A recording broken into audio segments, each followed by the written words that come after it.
And after a couple of months, okay, so someone announced on the Facebook that they are verified partner, and I go back and take a look. We're also a verified partner, and then I announced it. Okay, so client acquisition systems have changed a lot for the past few years. You might have noticed that.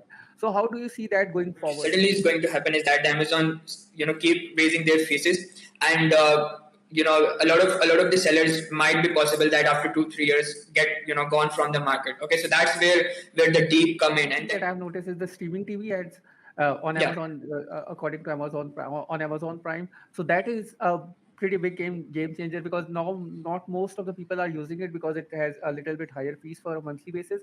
But once people start using it and they see the long term results, they would love to stay on it. So visualization is going to be important. And another thing is that, have you seen the new headline ad that they are testing out?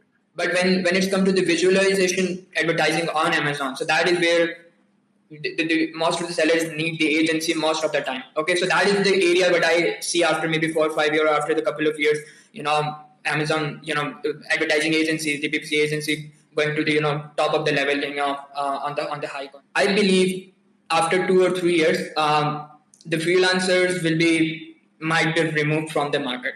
So that's something that I see. It's except in some niches. The But reason there is one problem, another problem that visual storytelling is that not every agency will be able to provide creatives for every niche or every category. Yeah, that's a tricky part. That's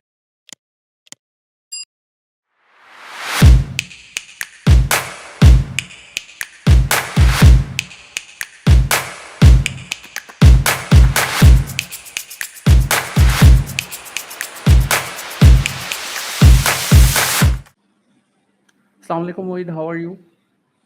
Walaikum Assalam. I'm good. Adil, how about you? I'm doing great. So, Mohit, for the audience, can you introduce yourself? Yes, so my name is Mohit Abbas. So for those who don't know about me, so I'm basically in the space from in the Amazon from past more than 3 years now, and in the freelancing space from 5 years. So, and I'm currently running Adautomaters agency from past 1.5 years, which is a six-figure agency at this point. And that's a little bit about my profession. And in terms of about personally, so I'm also a very young, still doing the bachelor at the moment, right? And I also play the football as well. So that's a little bit passion there as well. Yes. Awesome. So, can you tell me more about the ad automators? Like, how did you come up with the idea, and what is your expertise in helping with the Amazon clients? So I started back in I think in 2020 December, as in I jumped into the e-commerce, especially Sunny Ali was one of the person who's got into it. Okay, so I got into this space, and I started, getting into the PPC mainly from the start. We launched the multiple products, and I got into the PPC, and that is basically the era when the PPC actually started at that point. Okay, so I did the freelancing for 1 year, and then I started realizing that now I need a big team. Okay, so then I came up with the idea with the automators, and before jumping into the agency, I've been talked with the very non-agencies in the Pakistan, take their advices how they actually build it. Okay, so I took a little bit more time, starting the agency as comparable to any other person, because I want to jump into it at the right moment. So that's something what came up with the idea at Adautomaters. Nice, nice, nice. So I can also see the verified partner as well. So that's pretty good as well. How did you come up with it, and what was the thought behind it? Okay, so that's a little bit interesting. So what happened is that when I started the agency, so I was bit talking with the Amazon personally. I was bit into the taking their integrations or try to build some tools and all those things. So what happened is that between that period, I also sign up for the verified partner. So because you have to become the verified partner to integrate their the tools and all those things. So I didn't realize that I actually signed up for a verified partner. And after a couple of months, okay, so someone announced on the Facebook that they are verified partner, and I go back and take a look. We're also a verified partner, and then I announced it. Okay, so because in the I think I was in the first few second one, started this ads verified partner, and then there are a lot of people came up to me, a lot of agencies. How do you get that? Okay, and I try to help them as well. Because it's always you have to share the knowledge and Yeah. have built reputation of ads verified partner. And one of the interesting part is that even though if you compare Pakistan with the India, so we have a more service-based business here in Pakistan in terms of Amazon. But in India, there is not more service business. But if you go and take a look into the verified partner list, okay, so you will see hundreds of verified partner lists, even though if they are not well known for providing the service in the Amazon. So so that's basically the thing. I think having more partner in the Pakistani community is a pretty good thing. Yeah, yeah, makes a lot of sense. Also, it uh, creates a level of trust with the clients as well, that you are a verified Yeah, partner and you know what you are doing. And also, you need a proper paperwork as well to become a verified exactly. partner. It's a really good thing that you have started it. So starting from since you started in 2020 and it's been 4 years now, you might have seen that client acquisition systems have changed a lot for the past few years. You might have noticed that. So how do you see that going forward? Like, is 2024 now, so till 2027, is it gonna go get better? Is it gonna get more complicated? What's the situation like? Yeah, so that's a bit interesting. So when I started doing the Amazon, okay, so the number one thing, um, when you start approaching the Amazon sellers, so they were very new to these PPC and new to these things, okay. They were not very professional. They were not, at that particular point, so there was not a huge thing.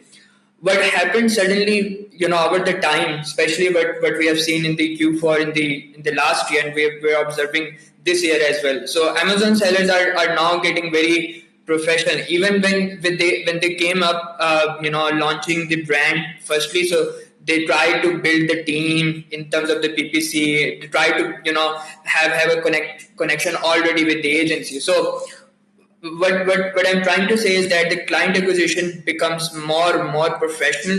Now you have to come up with the a much better stats, a much better history, okay, to become to provide the services to the Amazon sellers. Okay, so that's the main thing what I've been observing in the past couple of years. In terms of going forward with the 2027, so what I see in terms of the client acquisition, I see that on the Amazon there's a huge competition going on. Amazon is raising their their fees, and a lot of people are obviously observing low profits. Okay, so based on that, what my theory is that what suddenly is going to happen is that the Amazon keep raising their fees, and a lot of the sellers might be possible that after 2-3 years get gone from the market. Okay, so that's where the deep come in, and then after that deep, it will be the area to grow in terms of on the Amazon. So what I see in terms of especially the Amazon advertising and the next 5 years is that it's going to be involved more around visualizations. Okay. For what I'm currently observing is that people, a lot of sellers have their already in-house team and they try to manage that. Okay. But when it's come to the visualization advertising on Amazon, so that is where most of the sellers need the agency most of the time. Okay, so that is the area what I see after maybe 4 or 5 years, or after the couple of years. Amazon, advertising agency, the PPC agency going to the top of the level, on the hike on that. So that is my observation as far as I've been in this space. So that is the thing here. Yeah, that makes a lot of sense, because one thing that I've noticed is the streaming TV ads on Yeah. Amazon, according to on Amazon Prime. So that is a pretty big game changer, because now not most of the people are using it because it has a little bit higher fees for a monthly basis. but once people start using it and they see the long term results, they would love to stay on it. So visualization is going to be important. And another thing is that, have you seen the new headline ad that they are testing out? It's a little bit Yeah. bigger, and yeah, it is mostly like a, it's actually like a banner, like proper banner. I have a Mhm. 1080p screen, and it was covering the whole screen when I saw it. Yeah. So they were testing Yeah. it out. So yeah, you're Yeah. right And that then it, they're it also adding the videos on the headline as well. Yeah. yeah, yeah, yeah, yeah, yeah. So Mhm. you are right that it is gonna involve more. I think creatively it is gonna get more complicated. So we will be needing more, visual experts and stuff, people who can, tell the stories visually. I think, yeah, that makes a lot Yeah. of sense as well. Yeah, but what I see is that in terms of also competition in the the Amazon ads agencies, okay. So those who will have the funds, those who will have at the peak of the level to grow, okay. So that is because the visualization is not going to be easy. It's Yep. not going to be easy. You have to build the team. Okay, so that's something what I'm currently also observing at this point as well. Maybe after an year, I in the Adautomaters there will be a department of visualization. We don't provide any service in terms of the visuals, but that's something what I see. In terms of the competition, that's something growing in terms of the visualization and on Amazon. Yes. Yeah, makes a lot of sense. And also the problem with visualization right now is, what I see is, in the visual market is, one is the, there is massive influx of, chat GPT 4 type visuals. And then on the other hand, people have gotten actually creatively better as well because of the TikTok. Because if you remember the CapCut, it has provided people with so many video editing tools and stuff like that, that sometimes you see a video from a village and it's so good that you are like, how did this person learn this? Because that's a college level stuff that they are doing, creative college level stuff that they are doing. So yeah, Mm-hmm, I mm-hmm. think because I think what happened was, during COVID, people were so much into watching the videos and stuff like that, that now over appetite for visual stuff has gone. It has peaked as well. So we want more stuff and we want more story in little bit time. So yeah, and if you remember previously, uh, on Amazon there was not much headline ad, and the video ads were Yeah. not common. But now it has started getting more common, and people are actually demanding it, and people are actually buying more stuff from that. So I think that is going to grow. And you are right that the person who gets to understand it better and actually make full use out of it will be able to do it. uh, I know a lot of agencies that just provide the slideshow in the name of video. Yeah, So yeah, yeah. if That's true. you That's true. so Mm-hmm. usually what back at one agency that I work for, they used to say, just do it yourself. So we used to just put up slideshow where it would just go on. And yeah.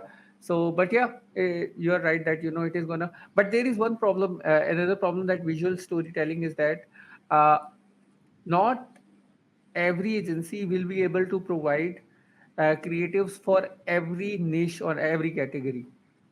Yeah, that's a tricky part. That's pretty much a tricky part because that's something where because the main problem, the main the thing after the COVID, no one want to read the words. They just Yeah. wanted to see that. Okay, so that is a main area the people have to focus. So I completely agree with that. That's a tricky part. If someone can build a so but my advantage is that when I started the Amazon, before Amazon, I was doing the graphic designing services. Nice. Okay, so I know I know that area could be hard to build, but having a past experience, okay, so that could help me out in the longer run. So that's something I agree with that. In some of the niches you might not be able to make the visuals within the agency. You have to outsource it, okay, and also the one major part here is that even those agencies who is providing the visual services, okay, so they will grow as well. Okay, so they will Yeah. grow towards the peak. And at that particular point what I see is that they have to partner up with the agency. So the advertising agency and the visual agency have to partner up to become the Yeah. to grow the brands on Amazon. Yeah, so that's the thing here. Yeah, makes a lot of sense. And Mohit, you might have also noticed that although you are very young, but you might have also noticed that uh, in 2024, especially around Amazon and stuff like that, we have started more collaborations as well. Before, previously, it was very unheard of in Pakistani industry that people were very reluctant to kind of come together and work. So, but I think one good aspect of Amazon is that a lot of people have come together and they are trying to collaborate and create something meaningful out of it. So that's a good thing as well. And yes, you are right that because a person you are a graphic designer, so you understand it better that a graphic designer sees things very differently than a normal person. And oftentimes Exactly. it's very hard to explain to the graphic designer what you are wanting out of it, because just their visual stuff is different with the way they are looking at the canvas and stuff like that. So yeah. Yeah, I completely agree with that. And in terms of the collaboration, so yeah, I also second you on that. But I've seen, but I'm currently you're also observing in this space that a lot of people are collaborating now within the Pakistan, because what we have come to realize is that so what usually happens in the USA is that they have a lot of meetups out there. Okay, so most Yeah. of the big sellers, okay, so they don't actually come to the market in Asian market, so it becomes hard. So we have observed that they have done a good collaboration, and then with the collaborative approach they have grown themselves. Okay, so that is the same approach what I believe in same in the Pakistani agencies have to get it done. Okay, to grow it together. Otherwise, if you keep doing those bad things, okay, so that would be that would ultimately hurt overall the e-commerce market in Pakistan. So that is a thing here. Yeah. So switching gears into a very different conversation, you explained that you also are a student as well. So you are in studying bachelor's as well. Tell me about a little bit about that, and how hard it is to run an agency while studying, and what are you studying? Okay, so here's the thing. What happened is that when I started the Amazon, okay, so at that particular point I've done my intern, the second year. Okay, so I completed the second year, and then I started getting jump into the Amazon. So what I did is that I took 2 years of a time to build the agency first, and then got in, then joined the bachelor. So that's something but I focus on, because I know that if I have to build the agencies while studying in the university, it would become too much hard for me. Okay, so that is basically the thing. So that is something but I've currently done nowadays. So the one other thing what I've done for myself is that I've chosen a pretty flexible university. FC University here in Lahore. Okay. We have a flexible, choosing the course timelines and all those things. So I'm trying to little bit more flexible with the university, so I can keep a little bit studying as well. Okay, keep having, because again in the end degree does matters. Okay, in a lot of times. So that's something what I'm currently doing into that. So yes, it's hard, but yeah, if you want to run build the agency, I believe if you're also studying, I would say maybe take a break, or wait for a little bit time, or just still doing the freelancing, because running agency with the study becomes much hard. Yeah. But again, it depends. How better your balls is. Okay, so that's something to move forward with. That is. Yeah, yeah, makes a lot of sense. So, Mohit, while you had the chance to, grow your agency first, why didn't you choose any, university abroad? Why study here? Mm-hmm. Okay, so that's a little bit personal. So the reason being is that before I come into the Amazon, I was actually applying to the applied already to the Canada University. I also got admission from there as well. I Nice, was nice. about to leave, but suddenly what happened is that, I did got, so my father got a liver cancer. Okay, so that's something where the area that hurts me So, more most. So at that particular point, I decided, let me complete the bachelor here, and then I will try to move to other I'm country so in sorry the to hear that. I masters. didn't know. So yeah, I thought you Mhm. it Yeah, was you. that's pretty much fine. So that is something that is basically the because in the past, so I actually lived 16 years of my life, first 16 years of my life in Saudi Arabia. Okay, so I already have a pretty good background in terms of living abroad. Okay, Yeah, so that's something and you are also in Dubai. You know much better than me that when you're living abroad, you don't like actually yeah, Pakistan living here. Okay, so you always try to get into that. So that's the basically the thing here. yeah. Makes a lot of sense as well. And I apologize for asking this Yeah, so rudely. I didn't that's know pretty that. much So yeah.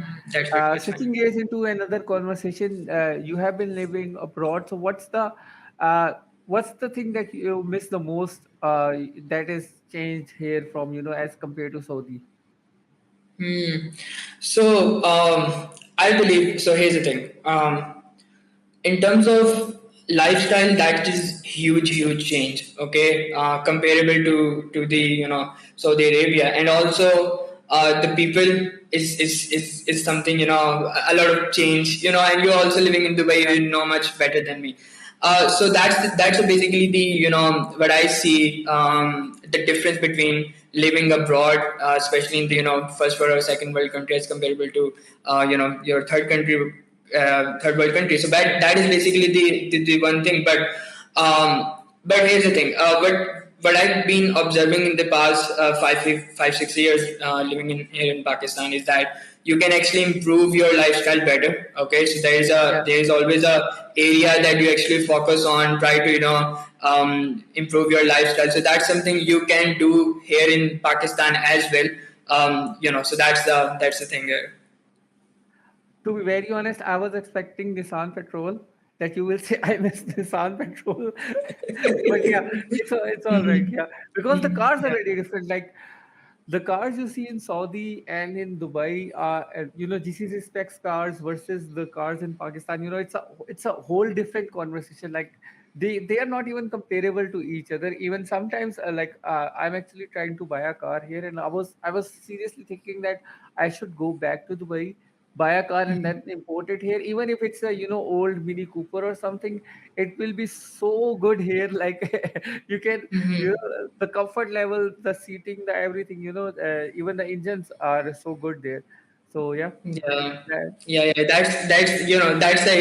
That's the thing you always miss. If you're a car lover. Okay, so yeah. I agree with that. I completely agree with that. Yeah. So, so Mohit, tell me, like, how do you see the Pakistani industry going forward? Not in terms of Amazon, just as a freelancing, from freelancing point of view. Like you have seen so many different things are happening right now. There was a check on that was happening. That's a business related thing, but still, it's related to freelancing as well. There are a lot of other stuffs happening as well. There are a lot of other workshops that are happening. TikTok shop people are taking it up as well. So how do you see the industry changing going forward? Because from 2020, freelancing was obviously it was very prominent, but it was not that prominent. 4 years after that, freelancing is something everyone wants to do right now. Even my friends who are in the government, they want to do it. Moving forward 4 more years, how do you see it? So here's the thing. In terms of the freelancing, okay. So I'm pretty very positive about the Pakistan. Even our situation, government situation, and financial situation is not good at this point. But I'm pretty positive about Pakistan in this young youth. Okay, so that's something. But I'm very positive. In terms of the freelancing, what I say is that I believe after 2 or 3 years, the freelancers will be might be removed from the market. So that's something that I see. Is except in some niches. The reason being is that at that particular point the people will accept those niches, accept some of the niches, but most of those niches. Okay, so people will start more collaborating with the companies as comparable to the freelancers. Okay, so those freelancers, what I say is that in the next 2 3 years, okay, I see if the freelancer is very smart enough, okay, so he will build the agency, okay, and those freelancer who is not smart enough, okay, will work on those smart people agencies. So that's something, but I see, going forward within the next 4 or 5 years of in terms of the freelancing here in Pakistan. So that's the thing here. Yeah, makes a lot of sense as well because if yeah, yeah, that makes sense because a lot of fields will be consolidated, and then some agencies that are big enough will be keep taking all the projects. Especially with the Upwork, we are seeing that the person who Yeah. can bid the most takes the project. I think similar situation is coming on the Fiverr as well. I am not familiar with the Fiverr as a platform, but yeah, I think if the situation is in Upwork, then that will be all the market as well. So yeah, that makes a lot of Yeah. sense as well. Yeah. I agree. I And agree. I've also And seen a bit of, personally, what I'm seeing is a big bit of shrinking in the Amazon ads as well. Like, there are not as many Amazon jobs as they were in 2023, especially in the freelance market as well. But I do see that there are a lot of new, sellers coming in. So hopefully they will succeed and they will become a huge agency, huge seller, so we can, onboard them as well. So yeah, that makes a lot of sense. yeah, so what I believe is that, so here's the thing. The reason in terms of the client acquisition is very low, and it's very hard if you start agency by now, because the client acquisition is very not that much better what it was in Yeah. 2022 and in the beginning of the 2023. The reason being is that Amazon is raising their fees, okay, Yeah. and what basically happening is that the profitability is going down because Amazon is raising their fees with the inflation, due to the inflation, and Yeah. and the competitors are also not increasing their prices. Okay, so that's Yeah. basically the thing. Okay, so due to that, but one of the major thing what I see is that the most of the sellers try to manage the ads at a very lower cost, maybe getting into the in-house team, or with or that's basically what I normally what I'm currently observing at this market. Okay, and other than that, there's one thing I see more going forward in terms of the client acquisition channels, which can be successful for most of the Amazon ad is first the communities, and the second is the affiliate marketing. Okay, so those people who, and this is something what I've done by myself as well. Okay, usually a lot of people going to the LinkedIn, going to the Upwork. Okay, again there are jobs there, but they might not be worth for our agency as well. So that's something what I have been observing in these freelancing. But if you go into the community, because most of the good sellers are in the community. Okay, most Yeah. of the good sellers. Okay, the bad sellers some mostly come to the Upwork, try to get into it. So if, what I see is that if you go, there's a lot of communities building every single year, every single month. Okay, so I Yeah. see is that go into the community, try to build your brand building there, and that's something how you can actually manage it. And just to give you a reference, last year in December I was in Bali. Okay, I met actually 10 to 15 sellers there. One of my client was there, so he, scheduled a meetup there. Okay, so and then I realized there is more than 100 sellers are in Bali currently. Okay, so and there is a community already built up there. Okay, so and that is those communities you should be trying to explore if you want to have the client acquisition channels. Okay, so this is something, the area what I see, in terms of the client acquisition channel and doing the affiliate marketing. Try to have collaboration with the agencies, okay, who actually need the team, because it's very very expensive to hiring the team in the USA or in the Europe as comparable to the Pakistan. Okay, so maybe try to try to have the collaboration with the foreign agencies. Okay, you have the team at very lower cost comparable in the USD. Okay, so that's something the thing I see in terms of the client acquisition channels moving forward, which can be more successful as comparable to on that. So that is the thing here. Yeah, I wanted to bring up Bali, but yeah, I thought it wasn't appropriate. But yeah, I think I'm gonna go. I'm gonna book a trip there as well, just for Hmm. clients, not for the other things. Yeah, But yeah, yeah, but yeah, that's I've right. heard it's nice this time of the year. So yeah. Yeah, it's By a the way, yeah. very nomad lifestyle there. Hmm. So my next question would be: is it a hot country or is it a cold country? Like, what's the best time to go there? I think this is the best time to go there.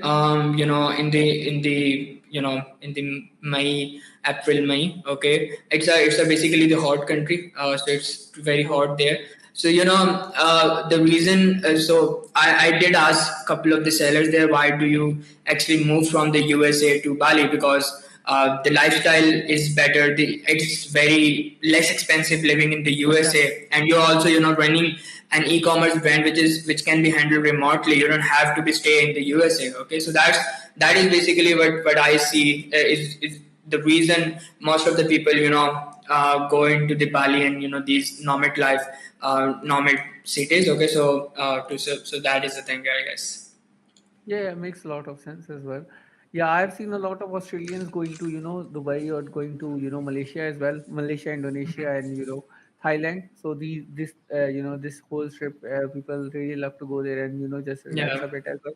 Also, I think the best thing about nomad lifestyle is that you can, just pick up your laptop and go anywhere. Like even like I the way I explain it to other people is that if you just I can just take my laptop and go and at any point in the world, and if I have internet there, I will be able to make a living from there. So that's a pretty good thing. I think that was unheard of before, before 21st century. So it's kind of a new thing, and that's why a lot of countries have started giving the visas based on digital Yeah. nomad lifestyle as well, because a person who is earning already from online sources, he can live anywhere, and he will not be a burden to your society as well. So yeah, that's a pretty Yeah. new kind of thing that we are experiencing, and it's a pretty good thing as well. So being a nomad, Mohit, what do you think is should be the way of living? Because if you are a nomad, then you shouldn't be having a lot of possessions, right? Like, what do you think about that? Hmm. Yeah, so again, it depends on your role. Okay, so if you are basically a freelancer and you can actually manage things remotely, you can do that. Basically, in the first year of our agency, I jumped to do the remotely. Okay, so I tried to manage the team and all those things remotely. Now the team is growing, so that is where the area I see I cannot manage it actually remotely. So Yeah, it depends on your role. If you are basically freelancer, you have the couple of the project, you can manage it remotely, you can do that. But if you are an agency owner who have to run the agency with yeah, the people, because again service business is the the business of the people. Okay, so you have yeah, to manage them. Okay, so that is something what I see.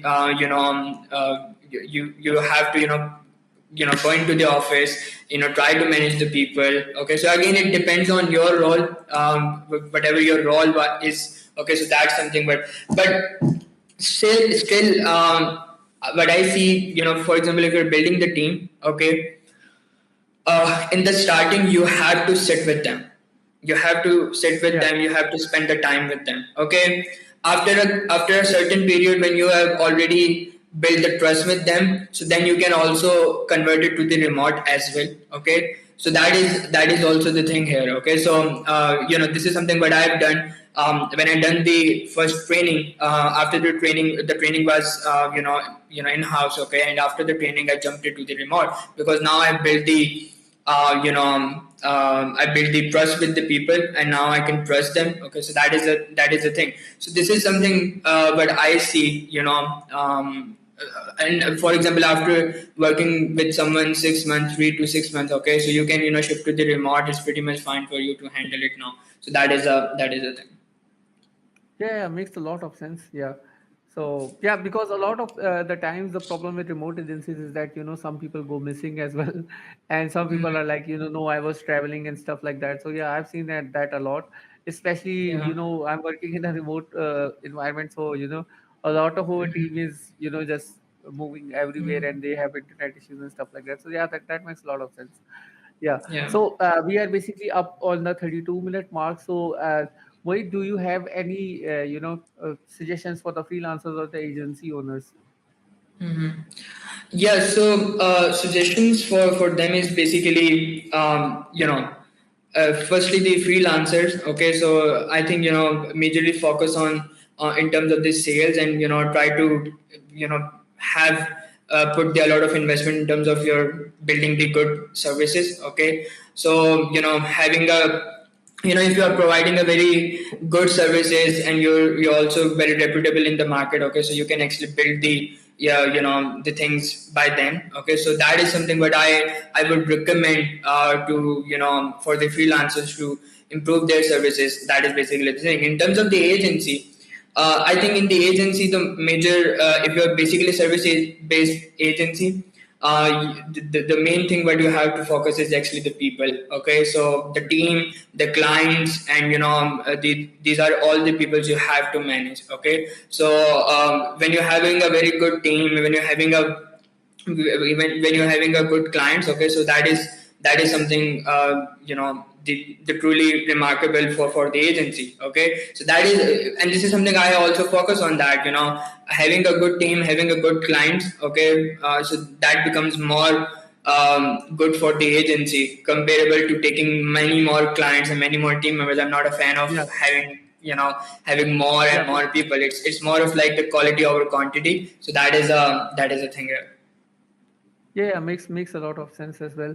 Thank you so much, Mohit. We are up on Yeah. to 35-minute mark. So thank you so much for coming on the podcast. So I hope we can do another session of this as well. So I'm Yeah. gonna end it here.